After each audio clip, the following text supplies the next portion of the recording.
López, que ya nos va a estar hablando de don Manuel Belgrano. Profesor, gracias por estar una semana más. Muy, pero muy buenas tardes. Buenas tardes, Mario. Muchas gracias a vos por darnos siempre este espacio para poder hablar un poco sobre Manuel Belgrano, ¿no? Bien, bien, bien. Y siempre estamos receptivos, profe, de este lado, porque hay mucho más para ir sabiendo, para ir aprendiendo y además comprendiendo, ¿no? De esta figura tan fortalecedora para la Argentina. ¿Y de qué vas a hablar hoy? ¿De qué va a versar el micro de hoy? Bueno, hoy vamos a hablar sobre el fomento de la agricultura, Mario. Uh-huh. Recordemos que Belgrano, ya habíamos dicho, que ocupaba dentro de la administración colonial el cargo de secretario perpetuo del Real Consulado de Buenos Aires, la cual era una institución que fue creada por la corona española para dinamizar y promover la actividad económica del Virreinato del Río de la Plata. Por eso, su consigna era fomentar la agricultura, animar la industria y proteger el comercio. Uh-huh. En términos modernos, Belgrano era una especie de ministro de Economía. Claro, exactamente. Y el fomento de la agricultura estaba sostenido por una teoría que era la fisiocracia, la cual decía que la riqueza se encontraba en el trabajo de la tierra. Uh-huh. Y Belgrano era partidario de estas ideas. Tal es así que hace traducir a François Quesnay, que es el teórico de esta corriente, ¿no? Que escribió un libro que se llamó Máximas Generales del Gobierno Económico de un Reino Agricultor. Por eso se dice que Belgrano era un fisiócrata, y es cierto, aunque con algunas adaptaciones, ¿cierto? Porque, por ejemplo, la fisiocracia era una corriente económica que habían adoptado los terratenientes franceses, la cual decía que las tierras tenían que estar en pocas manos, en pocos propietarios. Y lo decían de este modo, que las tierras empleadas en el cultivo de granos se reúnan cuanto sean posible en grandes heredades, cultivadas por los ricos labradores, pues entonces habrá menos gastos en el mantenimiento y reparo de los edificios, y a proporción menos gastos y más producto neto en las grandes empresas de agricultura que en las pequeñas.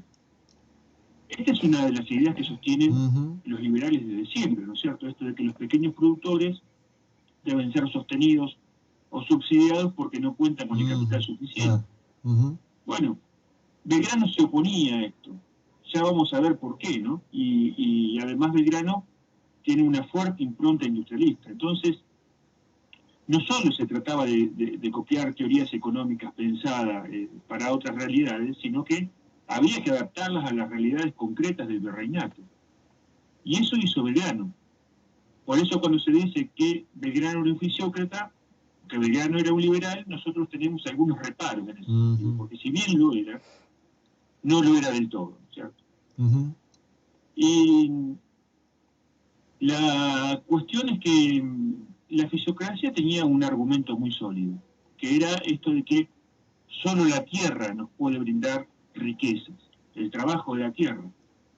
Por eso de que si plantamos una semilla de trigo, al final de la cosecha vamos a tener 50 semillas de trigo. Es decir, esa relación de 1 a 50 era la ganancia, era el producto neto. Estos son datos actuales, ¿no? Entonces, ellos veían ahí la riqueza, el producto neto. Entonces había que fomentar la agricultura, por eso introduce el conocimiento técnico-científico. A través de la Escuela de Agricultura, por ejemplo, se necesitaba formar agricultores en un país ganadero e introducir las mejores técnicas de la época, ¿no? Y una de ellas era la mutación de producciones. ¿Qué es esto de la mutación de producciones? Bueno, para obtener una mejor producción proponía no dejar los campos en barbecho e incrementar el número de cosechas. 2 o 3 cosechas por año, decía Belgrano.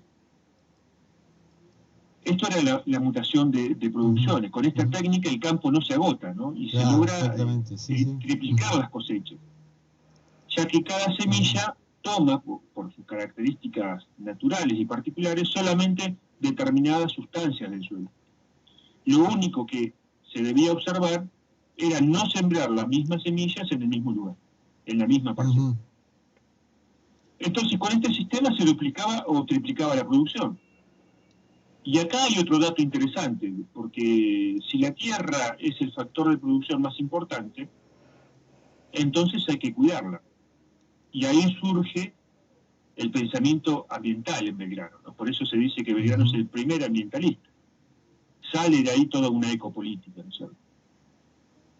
Y volviendo a la propiedad de la tierra, esta es una cuestión fundamental, porque Belgrano pone en cuestión el régimen de propiedad de la tierra, nada más ni nada menos. Porque va a decir lo contrario que lo Fisiócrates. Y en este sentido va a ser un pronunciamiento muy fuerte, va a decir que la causa de la miseria y la infelicidad de nuestros labradores, dice, no está en la imperfección de los instrumentos de labranza, tampoco en los modos de cultivo defectuosos, como así también en el modo en que se cosecha a través de métodos descabellados, tampoco en la falta de créditos, anticipaciones le llamaban en aquella época, para la compra de instrumentos de labranza. No se encuentra en los obstáculos que le presentan los malos caminos. Dice, la miseria y la infelicidad de nuestros labradores se encuentra en la falta de propiedad. Y la falta de propiedad, cito, trae consigo el abandono, trae la aversión a todo trabajo, porque el que no puede llamar suyo lo que posee, cuando menos lo ve con indiferencia. Pero además agrega, y dice, no ha habido quien piense en la felicidad del género humano que no haya traído a consideración la importancia de que todo hombre sea un propietario. Por eso se ha declamado tan altamente a fin de que las propiedades no recaigan en pocas manos, para evitar que sea infinito el número de no propietarios, que es uno de los fundamentos principales, sino el primero de la felicidad de los estados. Entonces Belgrano no se pronuncia en contra de la propiedad, aunque sí piensa que debe ser mejor distribuida, ¿no es cierto? Claro, exactamente. Nosotros creemos que está más cerca de lo que se denominó la difusión de la propiedad. Y Belgrano va a hablar de pequeños y medianos propietarios, ¿no? El tamaño de las propiedades, según Belgrano, no debía ser ni muy pequeño, que resulte improductivo, donde el cultivador apremiado por las necesidades se ve obligado a vender su cosecha a cualquier precio, ni demasiado grande, dice, para que resulte onerosa en épocas donde el grano esté a bajo precio por la falta de compradores. Porque dice, de esto redundará luego en los bajos salarios de los jornaleros, pobreza y falta de consumo. La incertidumbre por esta situación, dice Belgrano, llevará al temor del matrimonio, la despoblación y la pobreza, y el vacío en la recaudación de impuestos con perjuicio de la renta pública. Todo esto iba a traer el problema de los granos. Todas estas serían las consecuencias por la falta de compradores. Sí. Y acá surge algo muy interesante, que lo vamos a mencionar, pero lo vamos a tratar en otra oportunidad, que es el precio de los granos. Que el precio de los granos no es otro que el precio de la comida, porque al fin de cuentas el salario no es otra cosa que la satisfacción de las necesidades básicas. Entonces, si los granos están caros, tengo que aumentar los salarios. Y ese es un perjuicio para el empresario industrial. Y si no aumento los salarios, tengo problemas con los trabajadores, que ven que aumenta el precio de la comida, pero su salario no. Este es un problema que lo resolvió Gran Bretaña allá por 1800 y pico, ¿no es cierto? La pregunta es, ¿cómo lo resuelve Belgrano a esto, ¿no es cierto? ¿Quién es el que tiene que regular el precio de los granos? ¿El Estado o el mercado? Y Belgrano resuelve este problema. Pero lo vamos a dejar para el próximo programa, si te parece. Sí. está bien. Pero este es un tema muy interesante. ¿Cómo no? Sí, sí. Porque acá surge el concepto de precio justo. ¿Cuál es el precio justo de una mercancía? Y acá vamos a ver la influencia que viene desde muy atrás. Los escolásticos ya hablaban de estos temas, dentro de la visión hispana de la economía, porque siempre hablamos de las influencias europeas, pero nunca hablamos de las influencias de los pensadores hispanoamericanos, que los había y muy buenos, ¿no es cierto? Que estaban teorizando sobre una relación económica de España con sus colonias de unos 300 años. Acá había funcionarios de la corona española que habían desarrollado un pensamiento económico muy importante, con amplia influencia en Europa. Juan de Matienzo, por ejemplo, era uno de ellos. Pero volviendo a la distribución de la tierra y cómo debía hacerse, esta era una idea que trascendió la época de Belgrano. Incluso Sarmiento adopta esta idea. Sarmiento va a promover un proyecto semejante al de los farmers estadounidenses. Y lo va a materializar en Chivilcoy. Algunos dicen, ese es el pueblo pensado por Sarmiento. Y en su histórico discurso como presidente, en la ciudad de Chivilcoy, va a decir, haré 100 Chivilcoy, dice Sarmiento. Y voy a citar una parte de su discurso, porque dice, Chivilcoy ha probado que se cría más ganado, dada una igual extensión de tierra, donde mayor agricultura y mayor número de habitantes hay reunidos. ¿Por qué no es Chivilcoy toda la pampa ya? En toda la América del Sur la tierra ha sido librada al favor, sin mensura, sin linderos, sin cerco, único símbolo y sello de la propiedad. Chivilcoy tuvo una ley especial que la distribuyó en proporciones y formas regulares, de manera que el mapa topográfico, un norteamericano reconocería en él su patria. Y si los resultados benéficos de tal ley han asegurado la felicidad de 20.000 seres humanos en solo 10 años, puede sacarse la cuenta de los millones de hombres que en igual tiempo serían propietarios de vagos proletarios que son hoy, dice Sarmiento, con solo extender sus beneficios a todas las tierras públicas de que la nación puede disponer, legislando con previsión. Y cierro la cita. Ahora, ¿cómo se iban a obtener estas tierras, no, según Belgrano? Porque dice, no hay derecho a quitárselas a quien ya las tiene. Que ya las tiene. Hay que obligar a vender a los dueños, eso sí, dice Belgrano. Que en sus orígenes recibieron las tierras en repartimiento al fundar los pueblos, pero que en la actualidad permanecen baldías.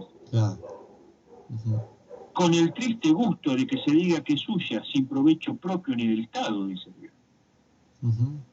Pero también hay que obligar a vender los terrenos que no se cultivan. Y dice, y mucho más se les debería obligar a los que tienen sus tierras enteramente desocupadas. Y más adelante añade, y ya para finalizar la cuestión de la propiedad, dice, remediemos en tiempo la falta de propiedad. Convencido de lo perjudicial que nos es preciso atender a los progresos de la patria. Y eso no lo obtendremos sin que nuestros labradores sean propietarios o casi propietarios. Esto interesa a la nación, al gobierno y aún a los mismos particulares, dice Belgrano. Entonces, el fomento de la agricultura era una de las premisas fundamentales, ¿no?, en el pensamiento económico belgrano. Y dice, si la riqueza de todos los hombres tiene su origen en la de los hombres de campo, es necesario entonces que las prácticas agrícolas se lleven a cabo respetando 3 principios, que son querer, poder y saber. Dice, querer, amar la tierra, sentirla suya, dice Belgrano. Poder, tener la capacidad material suficiente para realizar los gastos necesarios para mejorar la tierra. Y el saber, es decir, es necesario estudiar, adquirir conocimientos sobre todo lo relacionado a los cultivos. Son las 3 premisas o los 3 principios generales que hay que tener en cuenta, según Belgrano, para el incentivo de la agricultura, ¿cierto? Bien. Y para finalizar, Mario, quiero cerrar con una cita de un artículo que publica en la Gaceta el 1 de septiembre de 1803, cuando dice, y cito, dice, se han elevado entre los hombres dos clases muy distintas. La una dispone de los frutos de la tierra. La otra es llamada solamente a ayudar por su trabajo la reproducción anual de estos frutos y riquezas, o a desplegar su industria para ofrecer a los propietarios comodidades y objetos de lujo en cambio de los que les sobran. Existe una lucha continua entre diversos contratantes, pero como ellos no son de una fuerza igual, los unos se someten invariablemente a las leyes impuestas por los otros.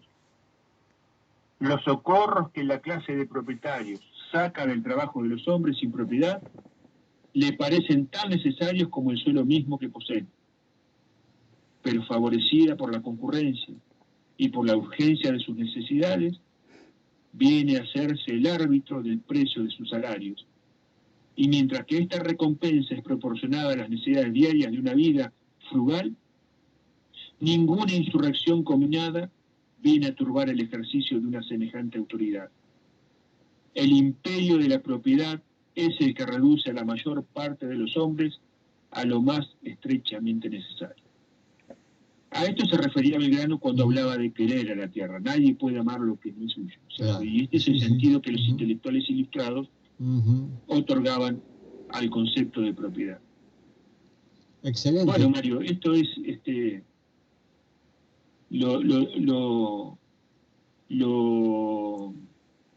lo que teníamos para el día de hoy. A mí me parece muy interesante esta cita, ¿no? Esta última cita. Porque son un pensamiento muy contundente de Belgrano, ¿no? En determinados momentos dice las cosas que hay que decir, ¿no es cierto? Claro, y otorgándole, profe, mucho derecho, mucha importancia a quien trabaja la tierra, ¿no? Es decir, algo así como la tierra para el que la trabaja, ¿no? Se diría años después. Sí, ¿no? Claro, bueno, eso tiene sus antecedentes acá, ¿no? Y más atrás también. Ya estos pensadores estaban hablando de estas cosas. Claro. El tema de la propiedad de la tierra era, se detiene un rato largo, Belgrano, en sus escritos, a analizar esto, ¿no? Ahí está la influencia de Rousseau, hay varias influencias ahí de pensadores muy importantes. Claro, y aparte cómo cambia, ¿no? La calidad de vida, digamos, de la persona que trabaja la tierra sabiendo que eso le pertenece, ¿no? Porque me da la impresión también, profe, que va por ese lado, ¿no? Cómo se entra o la familia de otra manera, ¿no? A encarar las cosas de otro punto. Fundamentalmente. Claro. Fundamentalmente, porque los liberales que hablan sobre la propiedad de la tierra, bueno, en este caso, si la propiedad es tan importante, todos tenemos que ser propietarios, ¿no? Esa es la idea. Sí. Y bueno, Belgrano lo que proponía es eso, todos tenemos que ser propietarios. Fíjate que hasta Sarmiento también dice esto, ¿no? Eso es interesante también observar esto. Bien. Profe, dejamos abierto entonces el diálogo para la semana que viene, ir retomando estos aspectos tan importantes. Te agradezco infinitamente este encuentro de hoy. Muchísimas gracias, Mario. Un saludo para toda tu audiencia. Abrazo grande. Gracias. Bueno, ahí estaba.